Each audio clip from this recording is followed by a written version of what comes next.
My name is Maisie Black. At 29 years old, as a captain in the United States Marine Corps, I thought I understood the meaning of honor, courage, and commitment. But at the polished dining table in the very San Diego home I grew up in, those values meant nothing. Tonight at the dinner party meant to honor my sister, Sam. My mother looked at me with a cold, analytical gaze. "You know," she said, her voice crystal clear for everyone to hear, "if you'd focused on a real career instead of this playing soldier thing, you might have something to show for yourself by now. Honestly, Maisie, you're not half the woman your sister is." The words landed like a sledgehammer, stealing the air from the room. I took a slow, deep breath, the same measured technique I'd used under enemy fire. They had no idea that my game of playing soldier had been paying the mortgage on this house for the last 4 years, and I had the receipts for every single cent. If you have ever poured your blood, sweat, and tears into something only to be treated like a disappointment, let me know where you're from in the comments. Hit that like button and subscribe because you are about to witness a takedown they never saw coming. The house was a stage, and tonight, the spotlight was entirely on my sister, Sam. Our family's suburban San Diego home was flooded with warm, expensive lighting and the kind of laughter that sounds too bright to be real. It was a performance, and I was merely a prop. I sat at the long mahogany table, my back ramrod straight. A posture drilled into me at Quantico, now an unconscious habit. My evening dress felt like a costume, a poor disguise for the soldier underneath. My father, Charles, stood at the head of the table, tapping his champagne flute with a manicured nail. The crystal chimed, silencing the manufactured chatter. "A toast," he announced, his voice booming with a pride he reserved exclusively for his firstborn. "To my daughter, Sam. Not only has she made partner, but she is officially the youngest associate in the history of her firm." A chorus of "Hear, hear," and polite applause rippled through the room. I watched Sam, her smile perfectly modest as she basked in the glow of adoration. I loved my sister, I truly did. But in this house, her light always cast me in shadow. I tried to join the chorus, to be part of the celebration. "She always had incredible leadership skills," I offered, my voice clear and measured. "Even back in college, she could organize any project, motivate anyone." My words drifted into the air and vanished. It was as if I hadn't spoken at all. "Sam, darling, have you told them what Judge Albright said about your closing argument?" Charles interrupted, his attention already locked back onto his star. Just like that, the spotlight swiveled back, and I was once again invisible. I felt a familiar, dull ache settle in my chest. I wasn't a daughter here. I was a placeholder, a piece of furniture arranged to make the room look full. A soldier in civilian clothes with no rank and no role on this particular battlefield. The rest of the dinner was a masterclass in subtle dismissals, a series of invisible wounds that bled internally. My mother, Elaine, drifted around the table, a queen surveying her court. She didn't ask about my recent deployment or the commendation I'd received. Her interactions with me were purely transactional. "Maisie, pass the roasted potatoes," she commanded without making eye contact, her focus on a cousin sitting across from me. Later, I made another attempt to connect, to share a piece of my world. "We just implemented a new logistics system I helped design," I started, trying to explain a genuine professional achievement. "It streamlined supply chain management in theater by almost 20%. It's a real game changer." "Oh, that's interesting, dear," Elaine said, her smile as thin as a razor's edge. Before I could say another word, she turned to our Aunt Carol. "Did you hear? Sam's firm is already considering her for a senior partnership position. They've never done that so quickly." My throat tightened. The words caught behind a wall of frustration. I commanded Marines. I was responsible for the lives of men and women, for millions of dollars in government assets. I made decisions that had real, tangible consequences. But in this room, my accomplishments were less interesting than idle gossip. Here, I wasn't a captain. I was just Sam's less successful younger sister. The final assault came disguised as motherly concern. As dessert, a ridiculously ornate tiramisu was served. Elaine fixed her cold, analytical gaze on me. It was the same look she used when spotting a scuff on her Italian leather shoes. You know, Maisie, she began, her voice dropping into a tone of what she called helpful advice. If you'd focused on a real career instead of this playing soldier thing, you might have something to show for yourself by now. Playing soldier. The phrase echoed in the sudden quiet. She made my life's work, the uniform I wore with honor, the sacrifices I'd made, sound like a child's game. My jaw tightened, but my voice remained steady. A feat of discipline that cost me everything. I serve my country, Mom. Elaine let out a long, theatrical sigh and exchanged a knowing, pitying look with my father. Service is a noble thing, dear, she said, patting my hand as if I were a simple-minded child. But it isn't success, is it? She gestured vaguely towards Sam, who was now engaged in an animated conversation about real estate in La Jolla. It doesn't build anything. And then, she delivered the kill shot. She leaned in slightly, her voice just loud enough for the entire table to hear, a public execution of my worth. Honestly, Maisie, you're not half the woman your sister is. The room went dead silent. The clinking of silverware stopped. Laughter died in people's throats. The invisible bullet had found its mark, piercing straight through the armor of my training, my rank, my pride. It struck the very core of who I was. For a split second, the pain was so sharp, so absolute, that I thought I might break. But in that crushing silence, something else took over. The iron discipline of the Marine Corps, forged in the crucible of Paris Island and hardened by years of service, won out over the hurt. A switch flipped inside me. 4 years of silent sacrifice. 4 years of wiring my paycheck home to cover their emergencies. 4 years of being invisible, of being their secret, shameful safety net. It all came to a head in that one crystallizing moment. The daughter in me died, and the captain took command. My posture didn't change. My expression remained neutral. When I spoke, my voice was low, steady, and devoid of any emotion. It was the voice I used to give orders in the field, a voice that carried an authority they had never heard before. Then maybe she should be the one paying the mortgage on this house. My words had the effect of a flashbang grenade tossed onto the dinner table. There was a sharp clatter as my father's fork slipped from his grasp and hit his plate. Sam froze mid-sip of her champagne, her eyes wide with confusion. My mother's face, just moments ago flushed with pride, turned a sickly shade of pale. She attempted a clumsy deflection, forcing a brittle laugh. Well now, Elaine chirped, her voice an octave too high. Who's ready for some dessert? I believe it's tiramisu tonight.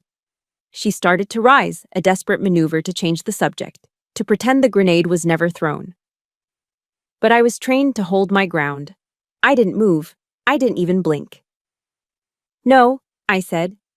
The word was quiet, but it carried the unmistakable authority of a commanding officer. It cut through her false cheer and nailed her back to her seat. The air crackled with a tension so thick you could taste it. My father, Charles, finally found his voice, sputtering with indignation. Mortgage? What on earth are you talking about? We refinanced years ago. The house is perfectly secure. He was trying to project confidence, but a tremor in his hand betrayed his panic. I calmly placed my napkin on the table and pulled out my phone. My movements were deliberate, economical. I was no longer their daughter, the emotional punching bag. I was an officer conducting a briefing. Is that so? I replied, my voice cool and even. Because I think the Navy Federal Credit Union might have a different story. I tapped the screen, the cool light illuminating my face in the dimming room. I was ready for this war. I had been preparing for it for 4 years without even realizing it. Let's review the operational history, I said, my tone flat, as if I were reading an after-action report at Camp Pendleton. February 15th, 2021. I read the date aloud, letting it hang in the air. A wire transfer for $2,500. The purpose noted was foreclosure prevention. You told me it was a one-time thing, just to get back on your feet. I swiped my thumb across the screen, moving to the next entry. The silence in the room was absolute, broken only by the sound of my voice, a relentless drumbeat of facts. March 2021. $1,200 for a property tax shortfall. April, 1,800 for an unexpected plumbing disaster. May, 2,400 for a roof repair. Month after month. For 4 years. Each entry was a nail in the coffin of their perfect family facade. Each number was an undeniable testament to their lies. Elaine made another move to escape, pushing her chair back violently. I will not sit here and be insulted. Leaving the table doesn't make the truth disappear, ma'am, I called after her, my use of the formal address a deliberate blade. She froze halfway to the kitchen. My father tried a different tactic, attempting to sound reasonable, paternal. Maisie, there were some temporary setbacks. Every business has them. 4 years isn't temporary, Dad. I cut him off, my gaze unwavering. That's a sustained campaign. Then I turned my attention to my sister. Sam looked utterly horrified, her face a mask of disbelief as she looked from me to our parents and back again. The perfect world she inhabited was crumbling around her. Sam, I asked, my voice softening just a fraction. While you were building your empire in LA, winning cases and making partner, did you have any idea who was keeping the roof over this house? She shook her head slowly, her words barely a whisper. No. Mom and Dad said. They said they were sending you money. Her eyes filled with a dawning, sickening understanding. They told me that military pay wasn't enough to live on, that you were struggling. A laugh escaped my lips. It wasn't a sound of humor. It was a dry, bitter, rattling sound, the noise of a final illusion shattering into a million pieces. This was the ultimate deception. It wasn't enough for them to exploit me. They had to assassinate my character behind my back, painting me as a failure and a charity case to the one person whose respect I might have still craved. They had made me pathetic in my sister's eyes. They said that? I asked, my voice dropping to an icy whisper. What a touching story. My mother, cornered and exposed, turned back from the doorway. She drew on her last and most potent weapon, emotional manipulation. Her eyes filled with tears, her voice quivering with manufactured hurt. It's called family obligation, Maisie. You do what you have to do for family. But the guilt she had weaponized for years was now useless. I was immune. I wasn't family, I stated, the words cold and hard as granite. I was a contingency fund, an emergency line of credit with a heartbeat. The room was silent again, the remaining guests looking anywhere but at the wreckage of the Black family. It was Sam who broke the spell. She had processed the shock, and the lawyer in her took over, seeking the bottom line. How much, Maisie? She asked, her voice trembling but clear. What's the total? I finally looked away from my parents. I swept my gaze across the entire table, meeting the eyes of every aunt, every uncle, every cousin who had ever looked at me with that same subtle pity. I let them all see me, really see me, for the first time. Then I looked straight at my mother and father. I said the number. $84,000. A collective gasp went through the room. The number was obscene, incomprehensible. It was more than a number. It was a verdict. It was the price of their lies, the cost of their lifestyle, the weight of their betrayal. My father sank back into his chair as if he'd been physically struck. 84,000, I repeated, letting the words sink in, letting every single person in that room feel their impact. That was my down payment on a house with a VA loan. That was my transition fund for when I re-entered civilian life. That was the future you stole from me, piece by piece, month by month. A profound, suffocating silence descended upon the room. The party was over. The perfect image was shattered beyond repair.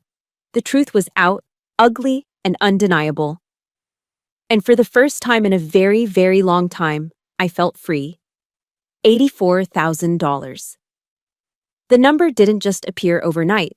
It was a debt accumulated not through loans or bad investments, but through 1,000 cuts of loyalty, guilt, and a daughter's misguided sense of duty. The campaign against my future began 4 years ago, not on a battlefield, but in the sterile quiet of my barracks room at Camp Pendleton. It was 2 a.m. I remember the smell of gun oil, sharp and metallic, as I meticulously cleaned my M4 service rifle after a grueling week of field exercises. My muscles ached, my mind was exhausted. But the methodical ritual of breaking down and reassembling my weapon was calming. It was order. It was control. Everything my family life was not. Then my phone buzzed, vibrating against the cold steel of my footlocker. It was my mother. A call at 200 from home could only mean one thing: an emergency. I was right. Her voice came through the line, not with the usual passive-aggressive undertones, but in a full-blown, panicked sob. "They're going to take the house, Maisie," she wailed, each word cracking with manufactured despair. "Your father, his business. It's all gone. We're going to lose everything." She was a masterful actress. She painted a vivid, horrifying picture of ruin and public shame: the foreclosure sign on the lawn, the humiliation in front of the neighbors, the specter of homelessness. She didn't just ask for help, she appealed to my core identity. She invoked the image of the soldier, the protector. It wasn't about money, it was about saving the family home, the repository of every childhood memory I held dear. "We just need $2,500 to keep the bank at bay," she pleaded, her voice dropping to a conspiratorial whisper. "Just this once, I promise we'll pay you back as soon as things turn around." Just this once. The four most expensive words I would ever hear. Sitting there, surrounded by the rigid discipline of my military life, I thought of that house. I thought of the scratch on the hardwood floor where I fell off my bike, the faded height chart marked in pencil on the kitchen doorframe. I was a Marine, trained to act decisively in a crisis. This felt like a crisis. So, I opened my laptop, the glow of the screen pushing back the darkness, and I wired the money. I had saved the house. I had done my duty. But just this once quickly became a familiar refrain. The next month, it was an unexpected tax bill from the IRS. The month after that, the transmission on my dad's car suddenly failed. Each call was a new performance, a new 5-act play of desperation and drama. The emotional weight of these calls began to wear me down. I grew tired of the theatrics, the carefully crafted stories, the constant state of manufactured crisis. So, by the 6th month, to save myself from the exhausting cycle of tear-filled phone calls, I did what a logistics officer does. I streamlined the process. I went into my military pay portal and set up a recurring allotment. It was a simple, automated deduction from my paycheck that went directly into their bank account. I had systemized my own exploitation. I had turned my financial bleed-out into a standard operating procedure, all for the illusion of peace. But that peace came at a steep price. My price. I watched younger Marines, fresh out of boot camp, use their VA loans to buy their first homes in Southern California before the market went completely insane. I saw the flyers for advanced career courses, specialized training in logistics and operations management that I had to turn down because I couldn't afford the travel and lodging costs. My own strategic goals were being sacrificed for their tactical emergencies. The irony was a bitter pill I swallowed daily. While my friends, my fellow Marines, went out for beers and tacos in Oceanside, I'd be in my room, quietly eating instant ramen, calculating if I had enough left over for gas until the next payday. And then I would scroll through Facebook, and the truest, most painful form of irony would slap me across the face. There would be a picture of my mother, cocktail in hand, on a cruise ship in Hawaii. The caption would read, "Finally enjoying the fruits of our hard work. Blessed." This posted just 3 days after a frantic call where she'd wept about a surprise medical bill that was going to ruin them. Another time, I saw a photo of my father on the golf course with a brand new set of Callaway clubs, a week after I'd sent money for that failed transmission.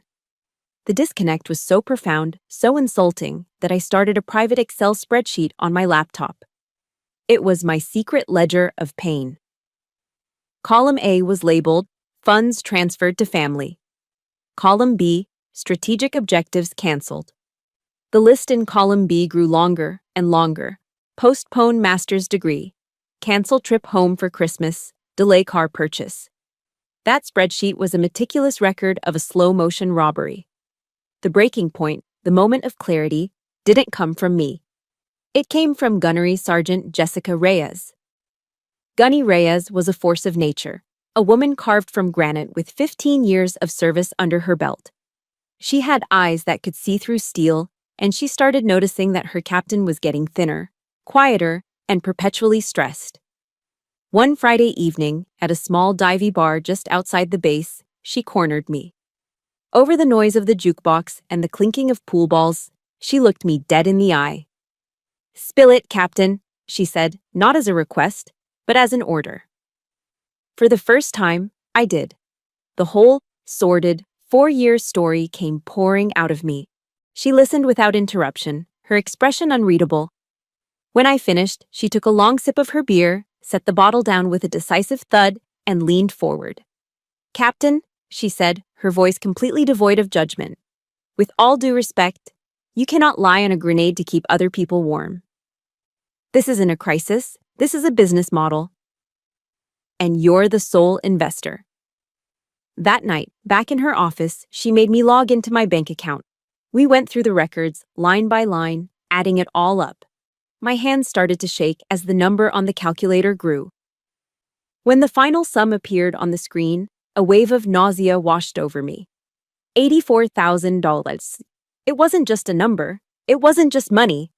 It was 4 years of lost opportunities. 4 years of a future I'd earned and then given away. Staring at that figure, a single, terrifying question echoed in the sudden silence of my mind. What am I doing with my life? If you've ever had that moment, that gut-wrenching realization that your kindness has been taken for weakness, support this story with a like. And in the comments, just type the word "enough" if you know what it feels like to finally reach your breaking point. The question Gunny Reyes had planted in my mind, "What am I doing with my life?" demanded an answer. And that answer couldn't be found in thoughts or words. It had to be an action. The next morning, I sat in my office at the Logistics Command building on base. Through the window, I watched a platoon of young Marines doing drills on the parade ground, their movements sharp and synchronized under the relentless California sun. They were building their futures, one grueling exercise at a time. I thought about the $84,000. I thought about Gunny's words, "You cannot lie on a grenade to keep other people warm." With a cold resolve I hadn't felt since my last deployment, I swiveled my chair to my computer. I logged into MyPay, the military's online payroll system. My fingers moved swiftly, navigating through the familiar menus until I reached the allotments page. There it was, a single, recurring line item that had been draining my lifeblood for 48 months. My cursor hovered over the small, unassuming cancel button.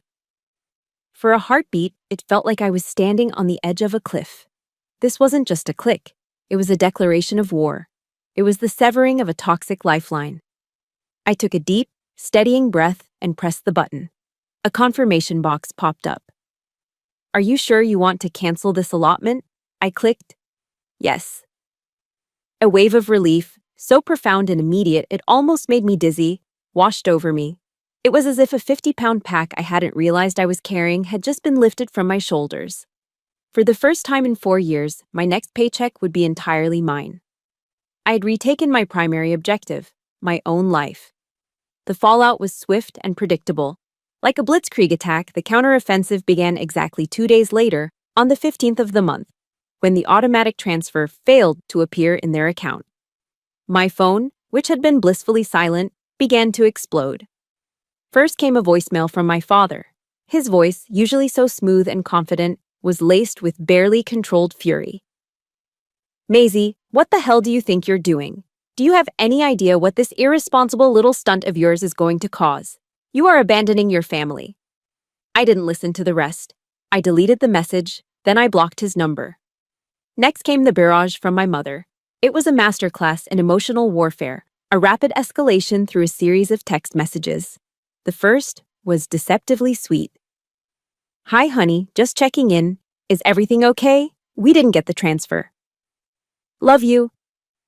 When I didn't respond, the tone shifted to frantic worry, then to tearful guilt-tripping, and finally to venomous accusation. "After everything we've done for you, this is how you repay us? You are a cold, selfish girl, Maisie. You have no heart." I blocked her number, too. My silence became my new weapon. a fortified wall they couldn't breach. They had spent years conditioning me to react to their every emotional whim. My refusal to engage was a strategic maneuver they had never anticipated. But when direct fire failed, Charles and Elaine deployed their psychological warfare unit, the Flying Monkeys. My extended family. My Aunt Carol called, her voice thick with tears, sobbing about how devastated my parents were, how I was breaking their hearts. "Your mother can't even get out of bed, Maisie," she cried. "How could you be so cruel?" Then came a long, sanctimonious email from my Uncle Robert, lecturing me on the meaning of family duty and honor. He twisted the very values the Marine Corps had taught me, trying to use them against me. He painted me as a rogue agent, a disgrace to the family name. I showed the email to Gunny Reyes. She scanned it, took a sip of her coffee, and snorted. "Classic psyops," she said. "They're trying to isolate you, make you think you're the crazy one. Hold the line, Captain. Don't let them breach your defenses." Her words solidified my resolve.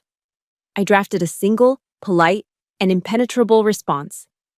I copied and pasted it to every incoming text and email from a relative. "This is a private matter between me and my parents. Thank you for your concern." It was the civilian equivalent of no comment. It gave them nothing to argue with, nothing to twist. The final escalation came on a Sunday evening. I was in my small, rented apartment in Carlsbad, trying to find some peace in a book, when a frantic, angry banging rattled my front door. Not a knock, a banging. My heart leaped into my throat. I knew who it was. They had driven for nearly an hour, bypassing all my digital defenses to bring the fight to my doorstep. I opened the door to find my parents standing there, faces contorted with rage and desperation. Charles stormed past me without a word of greeting, his presence filling my small living room with a hostile energy. "You are destroying this family," he accused, pointing a finger at my face. Elaine followed, launching into a performance of theatrical sobs. "Your betrayal. It's making me sick, Maisie. I'm having chest pains because of the stress you're putting me under." But the young, easily manipulated girl they were looking for was gone. In her place stood a Marine captain who had faced down actual enemies, men with real weapons. Their emotional ammunition was useless against me now. I stood my ground in the doorway, blocking their full entry, my posture calm but unyielding. "My duty to this family," I said, my voice clear and steady, "does not include setting myself on fire to keep you warm.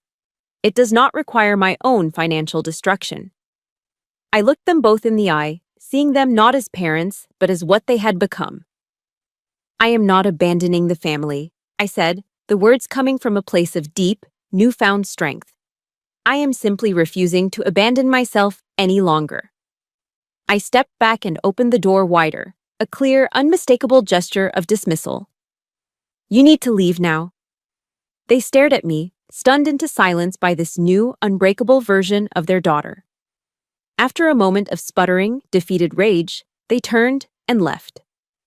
As I watched their car speed away, a profound sense of liberation washed over me. The storm had hit, and I was still standing. I had won the first battle. After the confrontation at my parents' house, an unnerving silence followed. The storm had passed, leaving behind a strange, empty quiet. The victory didn't feel triumphant. It felt hollow, like the eerie calm after a battle.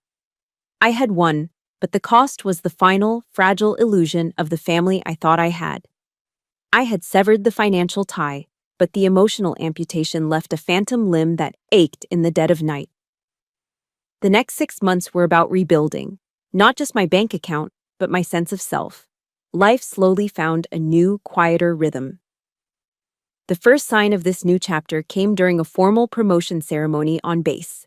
Standing at attention, I felt a familiar mix of pride and anxiety as my commanding officer, a stern but fair colonel, prepared to pin the gold oak leaf insignia of a major onto my uniform.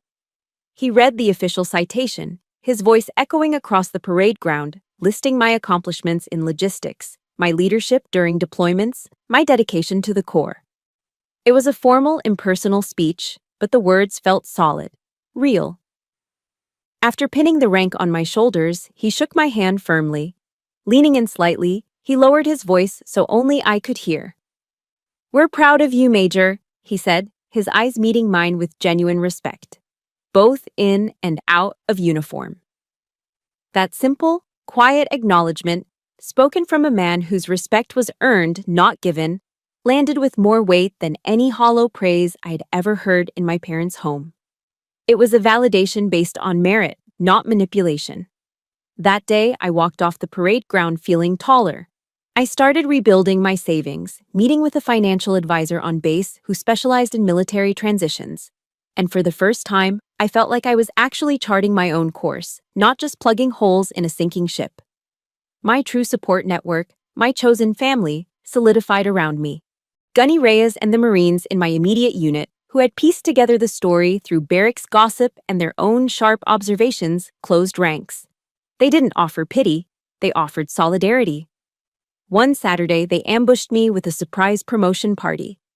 I drove down to the fire pits at Del Mar Beach, expecting a quiet afternoon, and found them all there.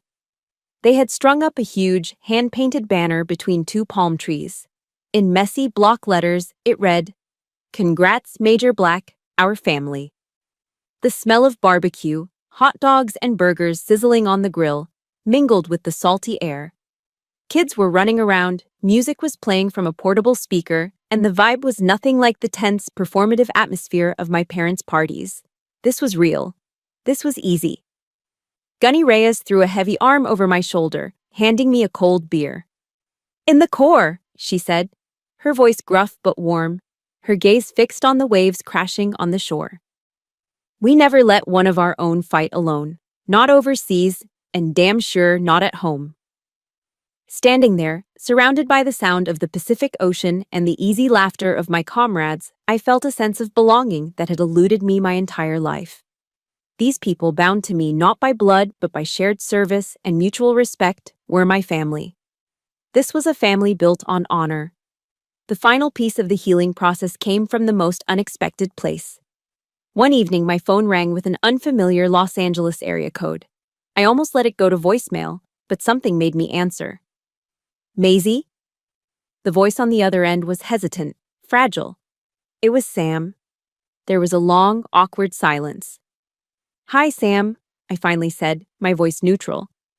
"Maisie, I'm so sorry," she stammered, and the words sounded like they were being torn from her. "I've been doing a lot of thinking since that night. I talked to Dad. I pushed him. He admitted it. He admitted everything.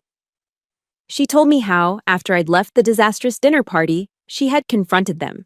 It wasn't easy. There were denials, accusations, and tears, my mother's specialty. But Sam, the tenacious lawyer, had pinned them down with relentless questions until the truth unraveled. "I was so blind," Sam confessed, her voice thick with shame. "I was so wrapped up in my own success, so busy being the golden child, that I never stopped to look at what they were doing to you. I'm sorry I believed their lies. I'm sorry I wasn't a sister to you." Her apology, though painfully late, began to melt a wall of ice around my heart that I didn't even know was there. It couldn't erase 4 years of pain, but it was a start. It was the first brick in a bridge I never thought could be rebuilt. We talked for over an hour, the first real conversation we'd had in years. It was halting and difficult, but it was honest, and in that honesty, I felt a flicker of hope. Then, just as we were about to hang up, she dropped the bomb. It was unintentional. A stray piece of information she shared out of frustration. "They just don't change, Maisie," she said with an exasperated sigh. "Can you believe this? They're planning a big family appreciation dinner. They've invited the whole extended family again. And you know what the theme is?" I waited, a cold dread beginning to creep up my spine. "It's to honor Sam for saving the family home." The line went quiet. I couldn't speak. The shock was more profound, more devastating than the playing soldier comment. This wasn't just an insult. This wasn't just neglect. This was erasure. They were actively, publicly, rewriting history. They were taking my sacrifice, my 4 years of ramen noodles and canceled dreams, and turning it into a trophy for my sister.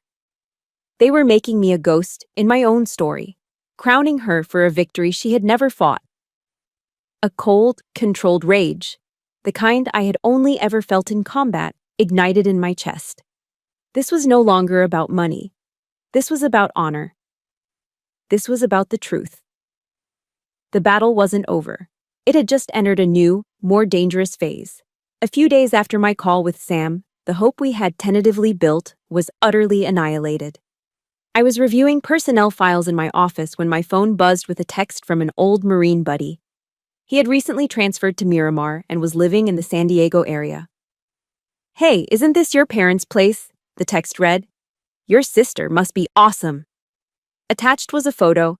I tapped to open it, and for a moment, my heart stopped. The image was of my childhood home, the familiar stucco walls and manicured lawn I'd fought to save. But stretched across the front of the house, tied to the pillars of the porch, was a massive, garish vinyl banner. The kind you see at a grand opening for a car dealership. The letters, printed in bold white against a royal blue background, were impossible to miss. "Congratulations, Sam, for saving the family home." I stared at the picture, the phone growing cold in my hand. The rage that ignited inside me wasn't hot and chaotic. It was ice. It was a cold, sharp, crystalline fury that brought with it a terrifying clarity. They had done the unthinkable. They had taken their private lie and turned it into a public monument. They had erected a statue to their deception on the very foundation of my sacrifice. This wasn't just an insult anymore. This was a public execution of the truth. But I didn't crumble. I didn't cry. The daughter in me was long gone. Major Black took over. I went into operational mode. I swiveled to my government-issued laptop and began what the military calls intelligence gathering. This was no longer a messy family dispute. It was a fact-finding mission. The objective? To build an irrefutable case. I logged into my Navy Federal Credit Union account and began the tedious process of downloading 4 years of bank statements. With each click, another piece of the puzzle fell into place.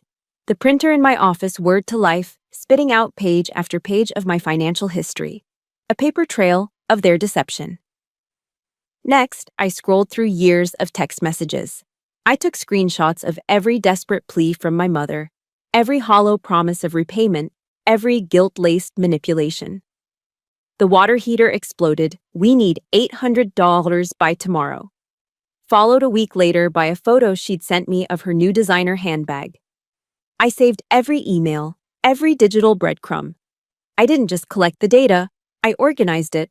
I arranged everything chronologically in a secure folder, creating a damning timeline of their 4-year campaign of financial and emotional exploitation. This wasn't a collection of bitter memories anymore. It was an evidence locker. This wasn't about hurt feelings. This was an investigation. I was no longer a wounded daughter. I was an officer preparing an after-action review, and I was going to deliver it with brutal precision. As I was compiling the final documents, my phone rang. It was Sam again, her voice frantic and laced with outrage. "Maisie, I swear I knew nothing about that banner," she burst out, not even waiting for me to say hello. "I just saw it on Aunt Carol's Facebook page." She posted a picture of it with the caption, "So proud of my niece, Sam." I feel sick. I called Mom and Dad, and they tried to gaslight me, saying it was just a small misunderstanding. She took a ragged breath. "They're telling everyone that I gave them a huge lump sum to pay off all their debts. They're using my name, my career, to sell this lie. Maisie, they're making me an accomplice." The shame and anger in her voice were palpable. She had been used too, just in a different way. In that moment, a decision formed in my mind, cold and absolute. I was no longer on the defensive. It was time to go on the offensive. "Don't do anything, Sam," I said, my voice eerily calm. "Don't call them. Don't post anything. Just act normal." "What?" "Maisie, I have to." "No," I interrupted, the command in my tone stopping her cold. "I'm coming to San Diego. This weekend, I'm going to that party." A beat of stunned silence. "Are you sure?" she finally asked, her voice a whisper. "I've never been more sure of anything in my life," I replied. The moment I hung up, I was on the airline website, booking a one-way flight from John Wayne Airport to San Diego. I packed a single carry-on bag. I didn't pack an evening gown or party clothes. Instead, I carefully selected my most formidable power suit, a sharp charcoal gray blazer and matching trousers that I privately referred to as my civilian dress blues. It was my uniform for this new kind of war. My leather briefcase didn't contain personal items. It held my laptop, a portable printer, and a thick file folder meticulously organized and tabbed. It was an arsenal of facts. As I sat on the plane, watching the sprawling suburbs of Southern California glide by beneath the clouds, I felt no fear. There was no anxiety, no nervous knot in my stomach. There was only a profound and total clarity.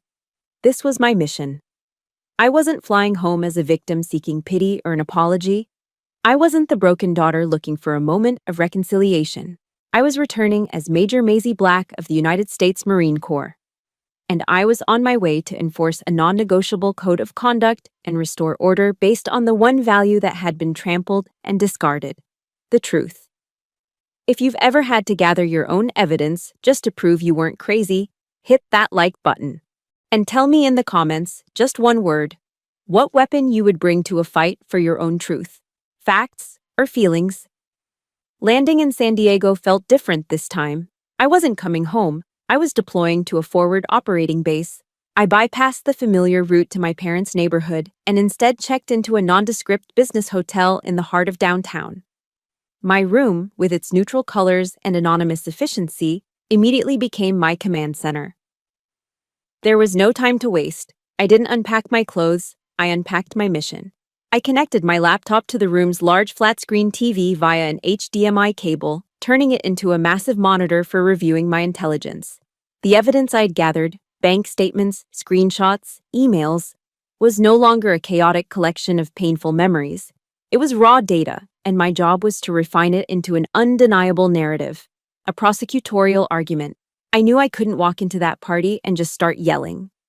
An emotional outburst would be dismissed as hysteria. I had to be colder, more methodical. I had to present my case with the unimpeachable logic of an officer briefing a general. My feelings were irrelevant. The facts were everything. I spent the entire afternoon building my weapon. It wasn't a rifle, it was a PowerPoint presentation. This was my battlefield, and slides were my ammunition. I created a title slide, the text stark and official against a plain black background.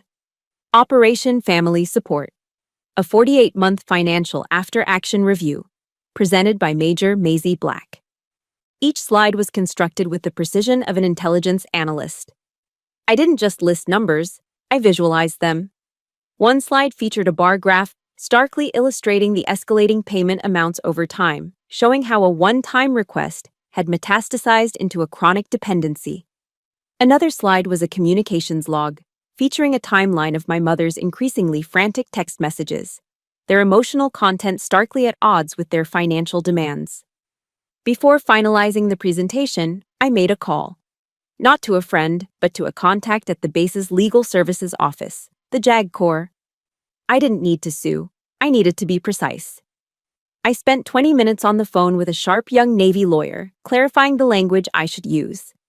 I wasn't accusing them of a crime, but I wanted my words to have the weight of legal accuracy. We discussed terms like financial records, verbal commitments, and patterns of solicitation. The consultation armed me with a new layer of authority. The deadliest slide, the one I spent the most time on, I titled Discrepancy Analysis. It was a simple 2-column layout. On the left, I pasted screenshots of their desperate pleas for money. The property tax is due Friday. We're short $200. The car needs a new engine. It's a disaster. We can't afford groceries this week, Maisie. On the right, directly parallel to each plea, I pasted the corresponding evidence from their social media. Next to the property tax plea was a photo of my mother's new Tory Burch sandals, posted the same weekend. Next to the broken-down car was a shot of my father at a Chargers game in a corporate box. And next to the claim that they couldn't afford groceries was a picture of them dining at Mr. A's, one of San Diego's most expensive restaurants, with the city lights twinkling below. It was a devastating, irrefutable diptych of their lies. Late that afternoon, there was a soft knock on the door. It was Sam.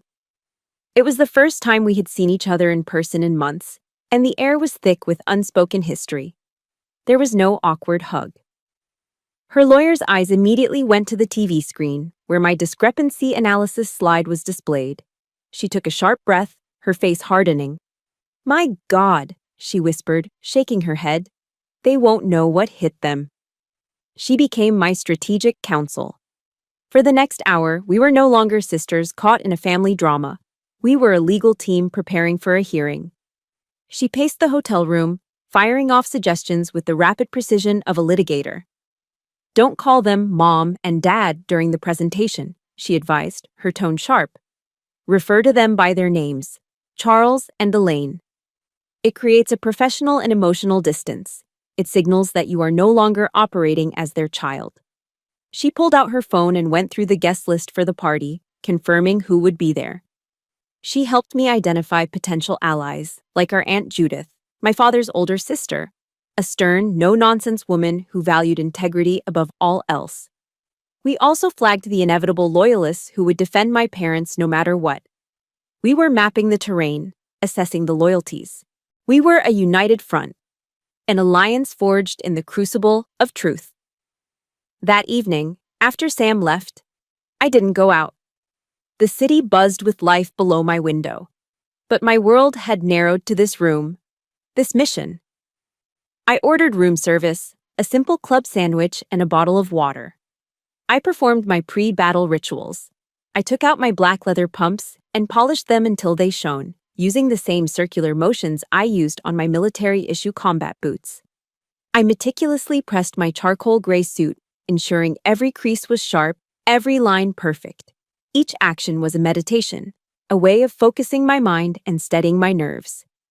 I didn't need to rehearse the presentation again. The slides, the facts, the narrative. It was all seared into my memory. I stood before the full-length mirror next to the closet. I looked at my own reflection, not with criticism or doubt, but with a quiet assessment. I didn't see the overlooked daughter. I didn't see the soldier on duty. I saw a whole person, a woman who had been broken down and rebuilt, stronger and more resilient than before. A woman ready to reclaim her own story. I took one last, slow, deep breath. It was time. I walked into the party like a soldier entering hostile territory. The living room was packed with the familiar faces of my extended family, a sea of relatives buzzing with cheerful, oblivious chatter. At the center of it all, holding court near the fireplace, were my parents, Charles and Elaine. They were radiant, soaking in the praise and congratulations meant for Sam. The air was thick with the scent of expensive perfume and the sound of clinking wine glasses. It was their perfect stage, and they were the stars. The moment they saw me, their smiles faltered for a fraction of a second before being plastered back on, wider and more artificial than before. "Maisie, darling, what a surprise. You came without telling us," Elaine exclaimed, rushing forward to envelop me in a cloud of Chanel No. 5. She reached for a hug, the classic maneuver to absorb me into the charade. I took a single, deliberate step back. It was a small movement, but it was a definitive rejection. Her arms fell awkwardly to her sides. "I came for the dedication," I said, my voice cool and even, loud enough for those nearby to hear. Ignoring her stunned expression, I walked directly to the large flat-screen TV mounted above the fireplace, the centerpiece of their stage. With calm, practiced movements, I opened my briefcase, took out my laptop and an HDMI cable, and began connecting it to the television. A subtle shift rippled through the room. Conversations nearest to me faltered. The background laughter seemed to dim as heads began to turn. A palpable tension began to seep into the festive atmosphere, a silent question mark hanging in the air. My father, oblivious or perhaps willfully ignorant, chose that moment to begin the main event. He raised his champagne flute high. "Friends, family," he began, his voice booming. "Tonight, we are here to honor someone truly special, someone whose success and generosity have saved this family." That was my cue. "Excuse me for interrupting," I said. My voice wasn't loud, but it was clear and resonant, cutting through his speech like a blade. Every eye in the room snapped to me. "Before the celebration begins, I would like to present a few facts." My father stared at me, his mouth slightly agape. Before he could object, I hit a key on my laptop. The TV screen flickered to life, bathing the silent room in a cold, digital glow. The title slide appeared, stark and unadorned. Operation Family Support, a 48-month financial after-action review. A dead silence fell over the room. You could have heard a pin drop on the plush carpet. My mother's face was a mask of horror. My father's was turning a dangerous shade of red. Ignoring them, I began. I clicked to the first slide. My voice was calm, methodical.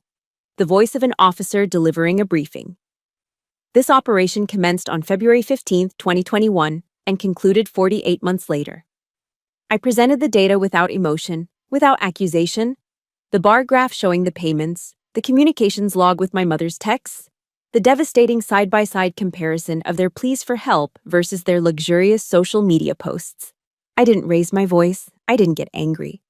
I simply presented the evidence, letting the cold, hard facts speak for themselves. The truth was my only weapon. My father finally broke, his voice trembling with rage. "This is hardly appropriate, Maisie. This is a private family matter." I turned from the screen and looked directly at him, my gaze steady. "The truth is the truth, Charles," I replied, using his first name, as Sam had advised. The effect was immediate. It stripped him of his paternal authority. Whether or not it's embarrassing depends entirely on one's actions. I clicked to the final slide, the kill shot. The image that had started it all filled the screen, the garish blue and white banner. The photo was high resolution. Every word was crystal clear. "This banner," I said, my voice ringing with finality in the silent room, "is a public lie." I turned my gaze to Sam. She was standing frozen near the bar, her face pale with a mixture of shock and dawning comprehension as she stared at the screen, finally understanding the true scale of the deception. "Sam did not save this house," I declared, my voice resonating with 4 years of suppressed truth. Her successful career did not fund the lifestyle of Charles and Elaine. I gestured toward my parents. My salary as a United States Marine did.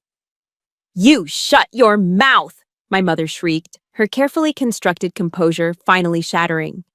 "You ungrateful!" But it was too late. The truth was out. The bomb had detonated, and the fallout was inescapable. The carefully curated image they had spent a lifetime building had just been demolished in front of the entire family. Into the stunned, ringing silence, a single, sharp sound cut through the air. Clap. It was my Aunt Judith, my father's older sister. She was a formidable woman, a retired school principal whom everyone in the family respected and slightly feared. She was slowly, deliberately getting to her feet. Clap. Clap. "Well," she said, her voice dry and laced with steel as she looked directly at her younger brother. "It's about time someone enforced some discipline in this family." Her eyes, filled with profound disappointment, were all the verdict he needed. And then something even more powerful happened. From across the room, Sam began to move. She walked with a quiet, determined grace, navigating through the frozen statues of our relatives. She walked past our parents, who stood there, utterly broken and exposed. She didn't look at them. Her eyes were fixed on me. She came to a stop right next to me, shoulder to shoulder. In front of everyone, she placed a hand on my arm, a silent, unshakable gesture of solidarity. It was a tectonic shift in the family's landscape, a transfer of allegiance from the old guard built on lies to a new generation, aligned with the truth. We stood there, together, facing them. No longer the golden child and the scapegoat, just 2 women, 2 sisters, standing on the right side of history. The old order had fallen. After Sam and I walked out of that silent, devastated living room, we didn't say a word. We just got in her car and drove. The adrenaline that had fueled my presentation drained away, leaving behind a profound, bone-deep exhaustion. The feeling of victory wasn't the sweet, triumphant rush I might have expected. It was a hollow ache. It was the feeling a soldier gets after a long and brutal battle, a quiet, somber exhaustion. I had won the war for the truth, but the price was the final, smoking ruin of any illusion I had left of a whole and happy family. In the days that followed, the aftershocks began. My phone started buzzing again, but this time the messages were different. There were no more accusations, no more guilt tripping. Instead, there were hesitant texts and voicemails from aunts, uncles, and cousins. "I'm so sorry, Maisie," one text from my aunt read. "We never knew." Another from a cousin said, "I had no idea. I'm just shocked." I read them and then deleted them. I didn't reply. I appreciated the sentiment, but I didn't need their belated sympathy. I didn't need to be validated by the same people who had silently watched me be invisible for years. More than anything, I just needed quiet. I needed to process the sheer scale of the crater I had created in the middle of my own life. A week later, while Sam and I were sitting at a small beachfront cafe in Encinitas, watching the surfers ride the waves, a different kind of aftershock arrived. It was an email forwarded to me by Sam from my parents' lawyer. It was formal, cold, and utterly clueless. It was an offer. As a gesture of reconciliation and goodwill, they were offering to compensate me for my past contributions by adding my name to the deed of the house. I read the email on my phone and let out a short, bitter laugh. I showed the screen to Sam. "They still don't get it," I said, shaking my head as I watched a pelican dive into the ocean. "After all of that, they still think this was about money. They think they can buy my silence, buy my loyalty, with a piece of paper. They thought they could solve a problem of the heart with a real estate transaction." Sam put her coffee cup down, her expression serious and her eyes full of a sincerity I hadn't seen since we were children. "Then, let me," she said quietly. "Let me pay you back, Maisie. All of it. The whole 84,000. I can liquidate some stocks. I can." I reached across the table and placed my hand over hers, stopping her. "No, Sam," I said gently. "I don't need it." She looked genuinely confused. "But that's your future. Your down payment, your transition fund. You said it yourself." "No," I said, my voice firm with a newfound clarity. "My future is what I build for myself, starting now." I squeezed her hand. What I needed wasn't the money. I've been making my own way for years. I'll be fine. What I needed was for the truth to be heard. What I needed was for someone to stand with me. I looked her straight in the eye, letting her see the profound gratitude I felt. "And you gave me that, Sam. When you walked across that room and stood by my side. For me, that single act was worth more than $84,000. That was enough." Tears welled in her eyes, and in mine. For the first time, we weren't looking at each other through the distorted lens of parental favoritism and assigned roles. We were just two sisters, seeing each other for who we truly were, bound by a shared, painful truth and the tentative hope of a new beginning. That night, back in my quiet hotel room before my flight back to base, I knew there was one last thing I had to do. One final boundary to draw. I wasn't going to call them. A phone call would lead to arguments, tears, and more manipulation. This needed to be a final, definitive statement. I sat down and wrote a short, formal letter. Not to Mom and Dad, but to Charles and Elaine. I addressed it to their lawyer, ensuring the message would be delivered without any emotional filter. The letter was brief. "I have received your offer, and I decline it. I do not require my name on the deed to that house, nor do I require anything else from you. My fight was never about property. It was about the truth. I forgive you. Not because you deserve it, but because I deserve peace. This forgiveness is a gift I'm giving to myself, not to you. It is the act of setting a prisoner free and realizing that prisoner was me. My boundaries, however, are now clear and non-negotiable. This is the last communication you will receive from me. Please do not attempt to contact me again. Goodbye." I folded the letter, sealed it in an envelope, and made arrangements to have it messengered to the lawyer's office the next morning. The moment I sent the final confirmation email, I felt the last, heaviest weight lift from my soul. The war was finally over. The aftershocks had settled. I had closed the book on the longest, most painful chapter of my life. It was a somber, lonely act, but it was also the most liberating thing I had ever done. 1 year later, The final letter I wrote marked more than just the end of a painful chapter. It was the beginning of a completely new book. After much soul-searching, I made a bold decision. I submitted my papers for an honorable discharge from the Marine Corps, choosing to leave on my own terms, with my head held high. A major defense technology firm in Seattle had made me an offer to become their new director of operations, and I accepted. The change of scenery was absolute, a deliberate baptism into a new life. I traded the sun-scorched deserts of Southern California for the lush, evergreen hills of the Pacific Northwest. I used the savings I'd finally been able to accumulate, along with my hard-earned VA loan benefits, to buy a small but beautiful condo in a quiet neighborhood with a balcony that looked out onto the majestic, snow-capped peak of Mount Rainier. My life found a new, peaceful rhythm. There were no more frantic late-night phone calls, no more financial anxieties that weren't my own, no more walking on eggshells. My days were filled with challenging, meaningful work, leveraging the logistical skills I'd honed in the Corps. My weekends were filled with long hikes through misty pine forests, the air clean and sharp in my lungs.